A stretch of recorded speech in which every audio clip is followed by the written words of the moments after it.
Hey guys, welcome back to Mountain Murders. I'm Heather. And I'm Dylan. How's it going? Had a couple of drinks.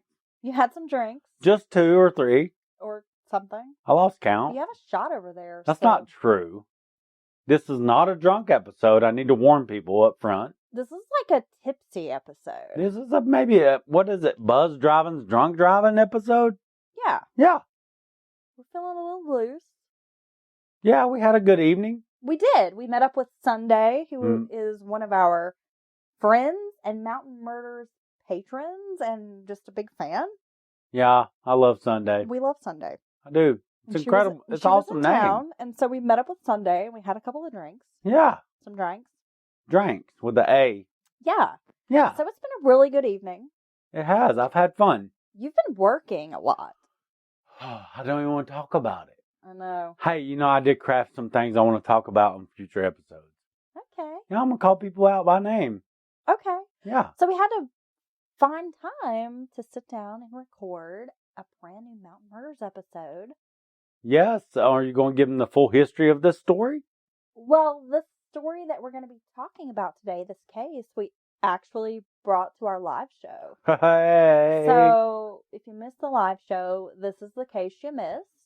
We've already fleshed it out for you. So, we have. So we'll be talking about it, and it's a good one. And I will come to each and every one of your houses and do this live. Oh, God. For how much money? Well, for none. Just for the experience. Oh, you just want to be more confident in your public speaking skills? Maybe I want to see these people face to face. All of the people? All our listeners. Maybe they don't want to see you face to face. But I love them. You do? Are you going to kiss them on the face? Or well, what? I would hug them, and it would be like a grandma hug. I promise. And I would shake hands. Okay. And kiss babies. I don't really know where this episode's going to end up. Are we going to end up in some weird downward, rabbit hole spiral of, weird shit? Because I'm feeling a little loose from my drinks. Yes, I was going to call it the natural episode. And I have some wine. Yes, you do. And a Mountain Murders tumbler. And I'm drinking, yes. So I'm having my favorite cheap wine. Now, it's not super bottom dollar wine because it's $14 a bottle. Whoa. But I did use my Ingles Advantage card, and so I got I think $2 off. But Hello. It's 7 Moons. 7 Moons You're is a good. wine drinker, and it's a blend, which I do like the blend, but this is the dark red blend, and it's delicious. So I'm going to be over here tasting my wine. Hey, 7 Moons is good, dude. It is good. I'm sorry. I've tasted multiple high dollar, low dollar. 7 Moons is all right. It is. I think so. For cheap wine. Yeah, so once we get on the script, I think we're going to even out. You think so? I do. Okay, well, that's good. We've just been cutting up and having a weird evening, so I'm excited to see where this goes, Dylan. Yeah, we're cramming this in. We're going to be talking about Robert Rudolph. Okay, that's a big story. It is, especially here. We live in Western North Carolina, as many of our listeners know, and this was a huge story in this area. Yeah, it's a pretty big deal. Now, where it takes place is roughly about, an hour and 20 minutes, hour and a half from where we live, but this story was pretty far-reaching. Yes, I think it was national news. Well, it totally was. Right. But a lot of what we're going to be talking about is very local to us. So True. Let's get into it. January 29th, 1998, at the New Women All-Women Health Care in Birmingham, Alabama, a FedEx box containing dynamite and nails is left in some bushes by the entrance. A nurse named Emily Lyons arrives at work around 7:30 a.m., where she and a clinic security guard, who is also an off-duty Birmingham police officer named Robert Sanderson, spot the suspicious package. As soon as Officer Sanderson...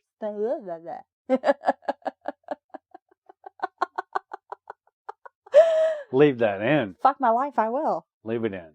As soon as Officer Sanderson touched the package, it exploded, sending shrapnel through his body, killing him instantly.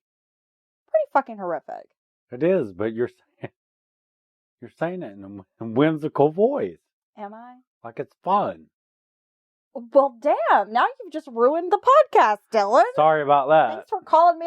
Someone will complain. There will be a bad review. Yeah, but it's like Heather's voice is too whimsical when so she's talking about shrapnel. Yeah, but could you imagine just seeing some stuff and like, oh, we need to check this out, and then it fucking blows up in your face? And kills you instantly? I mean, that's a pretty powerful... Yeah. Explosive device. Yeah, that's pretty dangerous. Emily Lyons was seriously injured, later losing an eye, and would be left with chronic pain and injuries. It was the first fatal bombing of an abortion clinic in the United States. That was a big deal. It was definitely a big deal. I mean, I remember this period, it's such a big deal about abortion clinics, and, you had the people you had multiple threats. And well, for whatever reason, in the 90s, and I mean, it's carried over, we see it today, but there was something about maybe the political climate, I'm not really sure, of the 90s, where we were seeing a lot of pro-choice movements, but they were turning very violent. This was the first fatal bombing of an abortion clinic, but wasn't the first attempt. The same time, just maybe a few years before, there was a murder and assassination of an abortion doctor, right, and his 2 escorts in Florida. Right.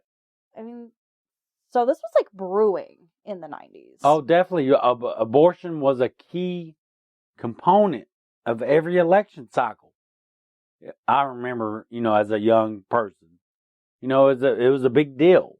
Was it abortion or gay rights? It was an issue that really caught fire. Yes. And seemed like it really took off in the 90s, because I don't remember a whole lot about, maybe it's my age, I'm not sure, but I don't remember a whole lot of people in the 80s being very vocal about being pro-choice and taking it a step further, in that they're going to send a message with violence. Yeah, and I think this is where you can make you can point out how you can take these issues and they can keep just, beating that drum and making a big deal until finally you get extremists. You get these flares of violence and things that no one ever wanted, on either side.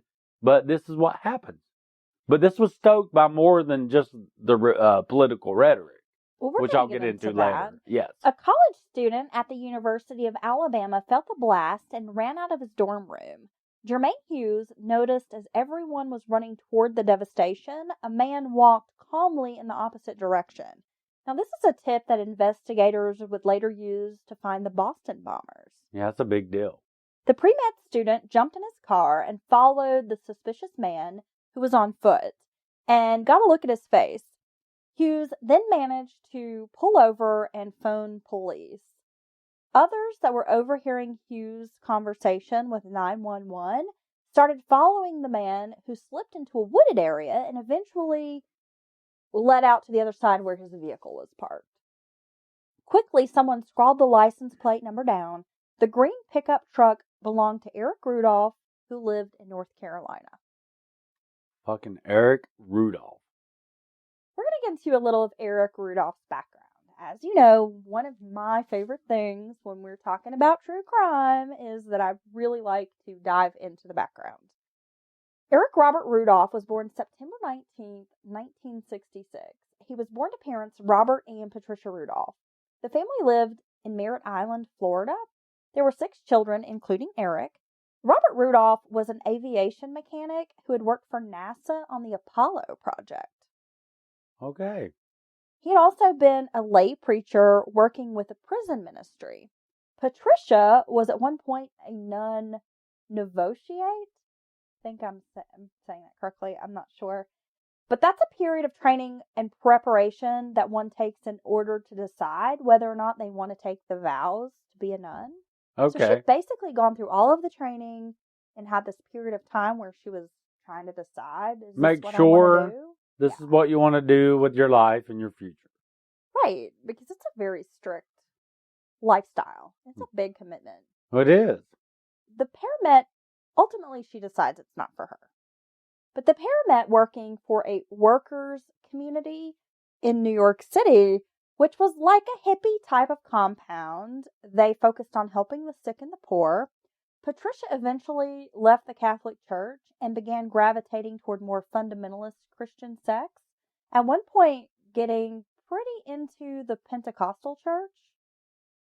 In the 1960s and early 70s, the family held a lot of left-wing beliefs, including pacifism. They were adamantly opposed to the Vietnam War. They were strict naturopaths. I mean, people who knew the family said at one point Eric had broken his arm, and his mom, Pat, refused to take him to the hospital. She just believed in, like, home treatment, holistic medicine. They didn't like doctors. They didn't like hospitals. They didn't want to put chemicals into their bodies. So everything would just work itself out. Basically, people like that think modern medicine is not for them, and they have a better alternative? Yeah, they believe that if you just lay some kale on it, it'll just go away. Well, yeah, my mama used to say rub some dirt on it and walk it off, you little bitch. Is that similar? Yeah, pretty much. Okay. I feel like the Rudolphs would have done well in Asheville. Oh, okay. I see. So their kids going to be running around nowadays with measles? Yeah. Okay. Yeah, cool. We'll get to that. Awesome. Because polio and measles are cool. Well, none of the kids were vaccinated. Nice. So you're on to something with that, Dylan. Wow. She practiced natural childbirth at home. Only her daughter was born in a hospital. And she helped deliver babies for others as a midwife. Okay. So, okay, they're like a hippy-dippy kind of family, which is fine. Well, I'm kidding around, but there's something to some of that natural remedies and things like that. You know, some of that stuff works. Well, yeah. I mean, fuck Big Pharma. Yeah, fuck Big Pharma. We don't like Big Pharma, and, you know, there's a lot of drugs that they pump into your body that's really terrible for you. And so, yeah, if there's a natural way to heal the body, then do it. But come on, if your kid breaks a fucking arm, you're not going to take your kid to the hospital. Well, there's extremes of everything. You're just going to be like, oh, let that broken arm dangle, it'll heal itself. I mean, I don't know. There's like a line for me. Yeah, right. But, I mean, yeah, Big Pharma. Really judgy, but I'm just like, really? Take your kid to the fucking hospital. It broke his arm. Anything that you could easily grow yourself, you know, and obtain through, you know, multiple means gets pushed to the wayside. But yes, at a certain point, you need to go to the fucking hospital, right? Right. Yeah. But here they are, birthing babies at home, putting some kale on the wound, praying away the injury. I don't know. Right. So, yeah, if my kid breaks their arm and I don't take them to the hospital to get it set and all that, that's a little weird. In 1981, the family patriarch Bob lost his battle with cancer. Now, it is rumored that Patricia held firm beliefs that the government had a cure for cancer, but was withholding it as a means to control the populace. But Bob had refused chemo and was strictly trying natural medicines to battle the disease. Well, there's one of those case in point. After Bob's passing, Patricia moved along with the 6 children to their summer mountain home in the Nantahala Forest in Macon County, North Carolina. Okay. Nice area. Nantahala means land of the noonday sun. Did you know that? The Nantahala? Yes. Because I've listened to other people not from this area talk about Nantahala. Right. And if you're from here, I'm saying Nantahala, but people will be like, Nantahala. It just depends, I guess, on where you're from, right? Oh, it's just awesome having looked into this Rudolph story, listening to reporters nationwide talk about Nantahala. Right. Yeah. It's Nantahala, guys. Nantahala. Nantahala. In the North Carolina area, the family was living primarily from Social Security checks. The family home had a generator, a water distiller to avoid the need for tap water or hooking into like a public water line. They also had a wood stove that they used to heat water for the radiator, a wood cook stove. I mean, they were essentially living off the grid. That sounds awesome. In some ways. To a degree. The Rudolphs grew their own crops, had livestock, and rarely left the family property to venture into quote-unquote town. Because if you've ever been out to the Nantahala Gorge, there's not a whole lot out there. No, you literally have to go to other places to get supplies and big stores and things like that. It's a very rural area, and you're going to have to drive probably a good 20, 30, maybe even 40 minutes to get to a grocery store. And there's like nothing out this way. Right. It's beautiful, And a lot of people know the area because of the Nantahala Outdoor Center. Yep. Great whitewater rafting, awesome fishing, kayaking. Is a gorgeous area. But yeah, it's pretty